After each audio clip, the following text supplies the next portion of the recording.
बिस्मिल्लाहिर्रहमानिर्रहीम। आज का हमारा टॉपिक है ग्रोथ हार्मोन। हम लोगों ने कल के लेक्चर में पढ़ा था कि हार्मोन्स किसे कहते हैं और उसकी कितनी क्लासेस हैं। तो हम पढ़ने लगे हैं ग्रोथ हार्मोन। ये एक एंटीरियर पिट्यूटरी ग्लैंड का एक यानी कि वहाँ से सेक्रेशन होती है इसकी, और इसकी अगर हम नेचर बात करें तो पेप्टाइड इसकी नेचर है। ठीक है, हम पढ़ने लगे हैं। सबसे पहले जो हमारा ये पढ़ते हैं कि ग्रोथ हार्मोन बेसिकली होता क्या है और इसका यानी कि स्ट्रक्चर क्या है, नेचर क्या है और इसके फंक्शंस क्या हैं, सबसे ज़रूरी। Let's start.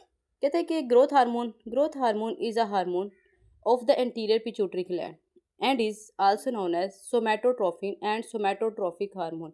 यानी कि ग्रोथ हार्मोन को is also called somatotrophin and somatotrophic hormone. Its basic function is you cause body cells to grow. यानी कि इसका नाम से ही शो हो रहा है कि इसका ग्रोथ में कोई रोल प्ले है। ठीक है, ये क्या करता है कि बॉडी सेल्स को ग्रो करने में हेल्प करता है। अगर हम इसकी नेचर की बात करें, नेचर से मुराद ये है कि इसकी पेप्टाइड नेचर है, मीन्स दैट प्रोटीनिश तो नेचर है, लेकिन प्रोटीन में भी क्या पेप्टाइड है, अमाइनो एसिड है, ग्लाइकोप्रोटीन है, एक्सेट्रा एक्सेट्रा जो क्या है वो बताना है। तो वो बता दें कि पेप्टाइड है। अगर हम इसके स्ट्रक्चर की बात करें, यहाँ पे देखिए स्ट्रक्चर हमें मेंशन किया गया है कि स्ट्रक्चर कैसी है। ये बेंजीन रिंग लगा हुआ है यहाँ पे हमारे पास, एक दो क्लोराइड लगे हुए हैं। ठीक है, और एक जो है ना वहाँ पे हमारे पास एक्चुअल में बात की जाए तो ये कीटोन है। यू कैन सी हियर, ये हमारा ऑक्सीजन नज़र आ रहा है। ठीक है, ये इधर जो देखें यहाँ पे इधर भी एक लॉन्ग चेन जा रही है, इस जगह पर भी और इस जगह पर भी एक लॉन्ग चेन जा रही है। कीटोन है ईथर, ईथर की बात करते हैं। ठीक है, और यहाँ पे अगर देखा जाए तो यहाँ पे हाइड्रोक्सिल ग्रुप लगा हुआ है, यानी कि काफ़ी सारे फंक्शनल ग्रुप इसमें मिक्स हैं। ठीक है, बेंजीन लगा हुआ है। तो ये हमारा हो गया स्ट्रक्चर ग्रोथ हार्मोन का। इसको ड्रा कैसे करना है? ड्रा करना भी बिल्कुल ही आसान है। सबसे पहले हम लोगों ने एक बेंजीन रिंग बना लेनी है। ठीक है, बेंजीन रिंग बनाने के बाद हम लोगों ने पूरी बना ली है ये बेंजीन रिंग। ठीक है, इसके बाद हम लोगों ने बना देने हैं क्लोराइड के स्ट्रक्चर्स। ये क्लोराइड हो गया। इसके बाद हम लोग इसको ड्रा करते हैं। इसका ये ऑक्सीजन आ गया, ये इधर से बॉन्ड बनाएगा, और फिर यहाँ पर आकर इसने डबल बॉन्डिंग की है यहाँ पर ऑक्सीजन के साथ, यानी कि कार्बोनाइल है ये, और ये OH लग गया, हाइड्रोक्साइड ग्रुप। तो ये था हमारा ग्रोथ हार्मोन का किस तरह से स्ट्रक्चर ड्रा करना है। नेक्स्ट हम पढ़ने लगे हैं इसके फंक्शंस, कि इसके फंक्शंस क्या है, आया कि ये क्या रोल प्ले करता है हमारी बॉडी के अंदर। ठीक है, इसके कौन कौन से फंक्शंस हमने स्टडी करने हैं। ठीक है, तो इसका सबसे पहला जो फंक्शन है हमने पढ़ना है वो है कि जो ग्रोथ हार्मोन है इसका सबसे पहले जो है प्रोटीन मेटाबॉलिज्म पर इफेक्ट होता है। प्रोटीन को मेटाबोलाइट करता है। ठीक है, इसको यानी कि ब्रेक डाउन करता है, इसकी जहाँ जो ज़रूरत होती है वहाँ इसे पहुँचाता है। बात करते हैं, कहते हैं कि growth hormone has predominantly anabolic effect. इसके पास एनाबोलिक इफेक्ट है predominantly on skeleton and the cardiac muscle, यानी कि डायरेक्टली जो इफेक्ट करता है स्केल्टन मसल्स को और कार्डिक मसल को इफेक्ट करता है। It stimulate the synthesis of protein, RNA and DNA। ठीक है, क्या करता है ये स्टिमुलेट करता है अब प्रोटीन की सिंथेसिस को, RNA को और DNA को। It promotes amino acids entry into the cells, यानी कि सेल्स के अंदर जो एंट्री हो रही है अमाइनो एसिड की उसको भी प्रमोट करता है। एंड डज इंसुलिन, और इंसुलिन के अंदर भी। अब आपको पता ही होगा जिस वक्त RNA DNA बनेंगे, नंबर ऑफ सेल इंक्रीज होंगे, तो उनकी ग्रोथ के लिए हमें प्रोटीन तो ज़्यादा चाहिए होगी ताकि उनका साइज़ इंक्रीज हो सके। तो फिर वो प्रोटीन कहाँ से आएगी? GH हार्मोन ऑर्डर करेगा और फिर हमारे पास प्रोटीन बनना स्टार्ट हो जाएगी। आज तबीयत भी बहुत ख़राब है। फिर वो कहता है कि it decrease the catabolism of protein. ठीक है, क्या करता है ये कैटाबोलिज्म के प्रोसेस को डिक्रीज करता है and protein because growth hormone mobilize free fatty acid to supply energy. तो इसी ड्यूरेशन में क्या होता है, जो ग्रोथ हार्मोन होता है वो मोबिलाइज करता है किसकी? फैटी एसिड की फ्री सप्लाई को, ताकि वो ज़्यादा से ज़्यादा एनर्जी प्रोवाइड कर सकें। नेक्स्ट पढ़ने लगे हैं इफेक्ट ऑन कार्बोहाइड्रेट मेटाबोलिज्म, यानी कि कार्बोहाइड्रेट के मेटाबोलिज्म पर इसका क्या असर पड़ता है।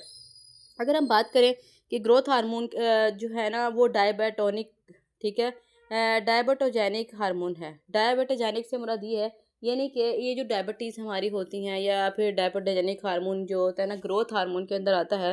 अब आपको पता है कि जिस वक्त हम जब इसमें कार्बोहाइड्रेट्स की वो बात कर रहा है, मीन्स दैट कि इसके अंदर high percentage of glucose present होगी because of its anti insulin effect. Growth hormone has tendency to cause hyperglycaemia. अब ग्रोथ हार्मोन के पास इसकी टेंडेंसी भी होती है कि हाइपरग्लाइसीमिया मीन्स दैट यानी कि एक ही जगह पर ज़्यादा सारा ग्लूकोज के इकट्ठा हो जाना, इसको कहते हैं हाइपरग्लाइसीमिया। ठीक है, तो फिर अब नेक्स्ट पढ़ने लगे हैं हम लोग effect of on fat metabolism, यानी कि फैट के मेटाबॉलिज्म पर इस ग्रोथ हार्मोन का क्या इफेक्ट है। बिल्कुल ऐसे ही देखिए, हम खुद अगर कॉमन से सेंस लें, अगर फैट इतनी ज़्यादा मेटाबोलाइट होगी उतनी ज़्यादा एनर्जी मिलेगी, जितनी ज़्यादा एनर्जी मिलेगी उतना ज़्यादा हमारे इम्यून सिस्टम वर्क करेगा, जितना ज़्यादा वर्क होगा तो उतनी ज़्यादा हमारी ग्रोथ होगी। ठीक है, तो वो कहते हैं growth has an overall metabolic effect in adipose tissues, it stimulate the mobilization of fatty acids from adipose tissues leading a decrease triglycerides content in fatty tissues and increased plasma level of fatty acid and glycerol. समझ आए? वो कहते हैं कि अगर overall बात की जाए तो कैटाबॉलिक इफेक्ट होता है एडिपोज टिश्यू के अंदर। एडिपोज टिश्यू आपको पता है क्या होता है, एक्चुअल में स्टोर्ड फॉर्म में कार्बोहाइड्रेट प्रेजेंट होती है एडिपोज टिश्यू के अंदर। ठीक है, वो स्टिमुलेट कर देता है कि इसको भला mobilization of the fatty acid के मोबिलाइजेशन को वो कर देता है स्टिमुलेट। ठीक है, कहाँ पर भला एडिपोज टिश्यू के अंदर। तो फिर क्या होता है कि ट्राइग्लाइसराइड्स कंटेंट जो होता है वो ब्रेक डाउन होना शुरू हो जाते हैं। ठीक है, और फिर उसके बाद हमारे अमाइनो एसिड्स में ग्लाइसरोल में कन्वर्ट होते रहते हैं, ट्री फैटी एसिड में कन्वर्ट होते रहते हैं। और फिर क्या होता है कि प्लाज्मा लेवल पे जाकर जो है ना ये फैटी एसिड और ग्लाइसरोल हमारे एज एनर्जी सोर्स के तौर पे यूज़ हो जाते हैं।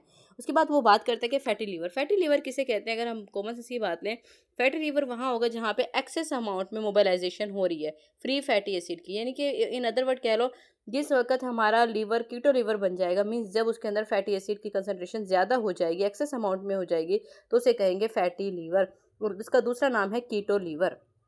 ठीक है, नेक्स्ट हमारा टॉपिक है effect on the inorganic metabolism, यानी कि इनऑर्गेनिक मेटाबॉलिज्म पर भी उसका क्या क्या इफेक्ट होता है ये देखते हैं।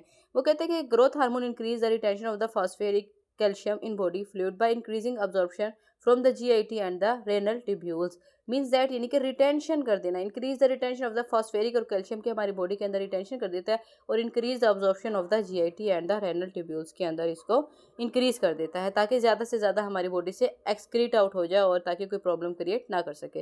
नेक्स्ट कहते हैं it also cause the retention of sodium potassium chlorine and magnesium. ठीक है, रिटेंशन रिटेन कर देना। ठीक है, रिटेंशन का वर्ड कहाँ से निकला है? रिटेन कर देना, एक्स्ट्रा निकाल के बाकी की जो हमारी होती है उसको रिटेन कर देना। ओके, ये था हमारा ग्रोथ हार्मोन। इसका लास्ट हम इफेक्ट पढ़ने लगे हैं कि इफेक्ट में क्या कह रहा है कि effect on bone cartilage and the soft tissues.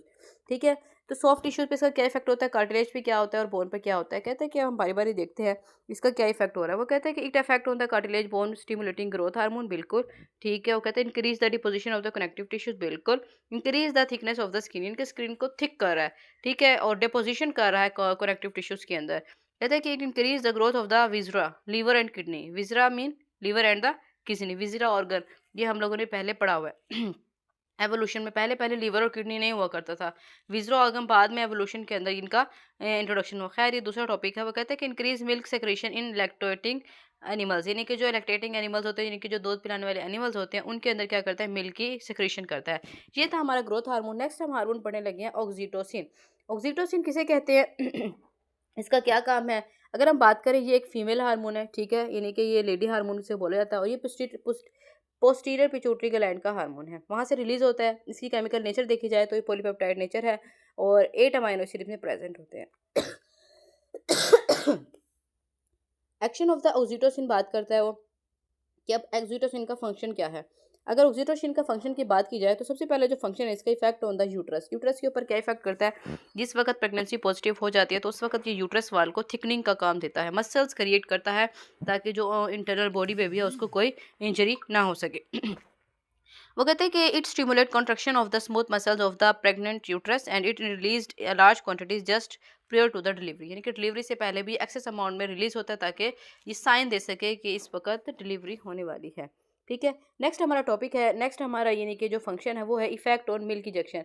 जब आफ्टर यानी कि प्रेगनेंसी, तो जिस वक्त मिल्क इंजेक्शन की ज़रूरत होती है बेबी को, तो उस वक्त भी क्या करते हैं, ये मिल्क इंजेक्शन के लिए बहुत ही ज़्यादा हेल्पफुल साबित होता है। लैक्टेटिंग ब्रेस्ट, यानी कि ब्रेस्ट के अंदर मिल्क की प्रोडक्शन करता है। नेक्स्ट है जी स्टिमुलेटिंग फॉर मिल्क इंजेक्शन, यानी कि मिल्क इंजेक्शन को ये स्टिमुलेट कैसे करता है, कैसे, यानी कि क्या क्या वाइब्स आते हैं, क्या क्या सिम्टम्स होती हैं जिस वक्त ये मिल्क के इंजेक्शन के लिए स्टिमुलेट करता है। सबसे पहले कि sucking of the nipples breast by the baby, यानी कि जब बेबी आपका इन निपल्स को, ब्रेस्ट की निपल्स को, उसको निपल को सकिंग करता है, उस वक्त यानी कि मिल्क इंजेक्शन होती है। उसके अलावा अगर handling breast by a baby, ठीक है, उसके बाद कहते हैं crying of a before feeding, यानी कि अगर बेबी क्राई कर रहा है तो फिर आपकी ब्रेस्ट में भी क्या होगा, मिल्क की प्रोडक्शन स्टार्ट हो जाएगी। It's a natural process, not a scientific, artificial नहीं है। ये अल्लाह ने कुदरती ही निज़ाम बनाया कि किस तरह से मदर को पता चल जाता है कि बेबी को भूख लग गई है। कहते हैं साइड और साउंड ऑफ द बेबी।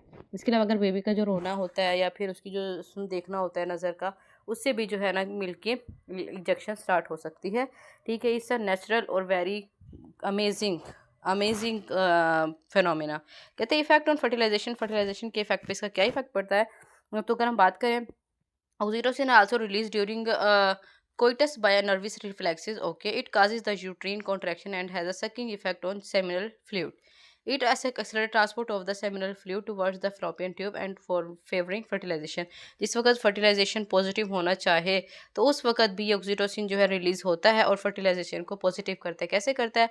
वैसे करता है कि जो यानी कि सकिंग करता है स्पर्म की, जिसे समझ लो फ्लूइड की, सेमिनल फ्लूइड ये कह रहा है, उसको करता है और फिर उसको टुवर्ड्स द फ्लोपियन ट्यूब ले जाता है। जब फ्लोपियन ट्यूब के अंदर चले जाता है सेमिनल फ्लूइड और वहाँ पे एग ऑलरेडी मौजूद होता है, फिर क्या होता है कि वहाँ पर फर्टिलाइजेशन हो जाती है। It's okay. फिर नेक्स्ट हमारा पॉइंट है effect on blood vessel. Blood vessel पर इसका क्या इफेक्ट होता है? कहता है कि ब्लड वेजल पर in large dose large oxytocin causes vasodilation and vaso contraction.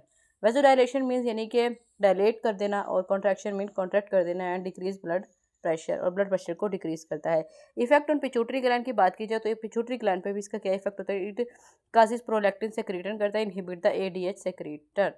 ठीक है, ये दो इसके काम होते हैं पिट्यूटरी ग्लैंड में। इसको इसकी सेक्रेशन को ये सेक्रेटन प्रोलैक्टिन की सेक्रेशन को भी ये वो करता है, कॉज करता है, बढ़ाता है या कम करता है। इसके अलावा एडीएच की जो सेक्रेशन है उसको तो कम ही करता है।